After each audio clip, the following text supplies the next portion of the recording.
Imee, good evening and welcome to the news night. Let's begin with this. No? So it wasn't really surprising. Good evening, Pia, and all our viewers. That you wanted President Duterte to run for VP, but it was kind of surprising, no? Medyo people were taken aback. Why are you saying that? Na ayoko siyang maabutan ng paggulong ICC na yan. What do you mean by that? Na may tulog siya, may weak ang magiging defense niya kung kailangan niyang humarap sa ICC? What do you mean by that? Well, basically, I really would like to see the president who's done so much for us to be removed from any kind of threat of foreign intervention.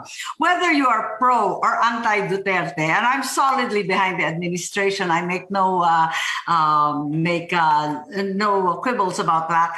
I think on a completely non-partisan, pro-Filipino basis, the primacy and importance of upholding our own national sovereignty as an independent country with the right to self-determination free from foreign interference should be agreed upon. Siguro naman walang discussion dun, ano? There's a frequent and loud hue and cry when there's an alleged encroachment in the West Philippine Sea by China.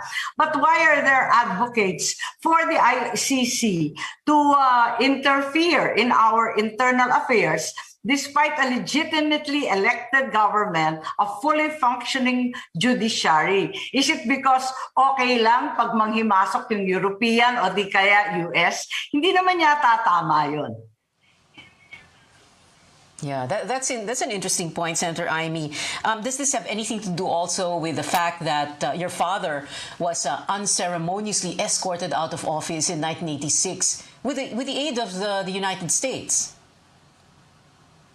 Well, I think quite apart from that, I think whether, as I said, you are partisan or non-partisan, whether you're pro or against, whatever your personal experience has been, whether it's China, Europe, the US, Australia, Japan, whatever it is, I think first and foremost, we should agree upon the fact that Philippines' sovereignty must be upheld at all costs. Now, we don't make any exceptions. We are proud and compliant members of the international community. We're founding members of the ASEAN, which upholds mutual respect on territorial integrity, our own laws, our own constitution. Sa palagay ko naman, dapat konting respeto sa respeto lamang. Konting respeto sa pagiging Pilipino, sa ating mga batas, sa ating mga patakaran. Ayos naman dito sa Pilipinas, bakit manghihimasok pa yung ICC na yan? Kailangan ipagtanggol natin si Presidente Duterte. Yeah. Senator Imee, does this, betray or show the thinking of politicians that staying in power beyond your term or for another term will help protect you from cases in court? Well, there's been some discussion about immunity. To me, that's much less important. I think President Duterte can hold his own, whether he's vice president or not. I would just like to send a loud and clear statement that the Philippines is a sovereign nation with its own laws, its own institutions, and as said earlier, a fully functioning judiciary capable of determining what is legal and illegal, constitutional and unconstitutional. Those who are opposed to this, Senator Imee, are saying that this is violative of the spirit of the 1987 Constitution. Pero, another facet here that's very interesting is that if tumakbong VP si PRRD, paano ngayon si your brother, former Senator Bong Marcos? Well, si Bongbong, syempre tatakbo si Bongbong sa 2022, hindi naman natin sigurado kung ano tatakbuhan, very much in flux pa naman at talaga naman hindi kami fixated sa anumang posisyon. Ngunit ang importante para sa akin, tuloy-tuloy ang trabaho ni Presidente. Talagang naalintala dahil sa COVID, halos a year and a half. Ang backlog sa lahat ng trabaho ni Presidente sa build. So many social protection programs have been put in place instead. Our IT and other digital infrastructure is not up to speed, hardly is our education. So all these reforms need time and space and budget. And certainly with the president as a vice president, we will see, hopefully, some kind of continuity in that sphere.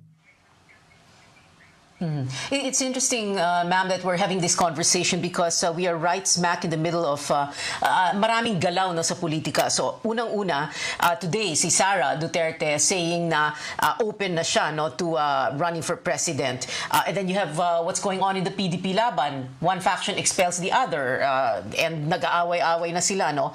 And then, in the last 2-3 weeks, what we saw, 2-3-4 weeks, we saw photographs of you meeting with, for example, Sara Duterte herself, and then in another meeting with former President Gloria Arroyo together with Martin Romualdez, your cousin. So explain to us what's going on. Para bang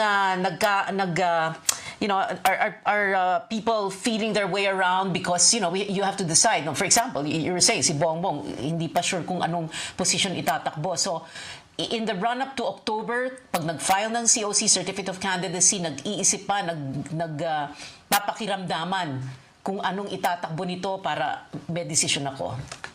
Yes, that's right. Talagang exciting ngayon. Very volatile yung situation. All the parties are trying to feel their way around. But at the end of the day, I truly believe na yung mag-amang magdi-decide. The President Duterte is in the truly unusual position, perhaps the first time in a long, long time, where the sitting president, the incumbent, can determine his successor. His huge popularity ratings, his overwhelming acceptance by the Filipino people will allow him to endorse a candidate for the next round. So I believe that, syempre, pinakamalakas na kandidato si Inday Sara. Katulad ni Inday Sara, talaga naman hindi ako member ng PDP. Salamat na lang, hindi tayo kasama sa iringan at bugbugan dyan. So we will wait and see. And in the meantime, we have alliances with the NP, the Lakas, the NUP, and so many other parties. So I think that is the first thing that we need to do, the first order of business, magpalakas muna kung sino man yung admin candidate. Pero just in case, Senator Imee, let's say tumakbo nga si Bongbong for president, and then let's say he makes it. So wouldn't that be something, no? He becomes president, and then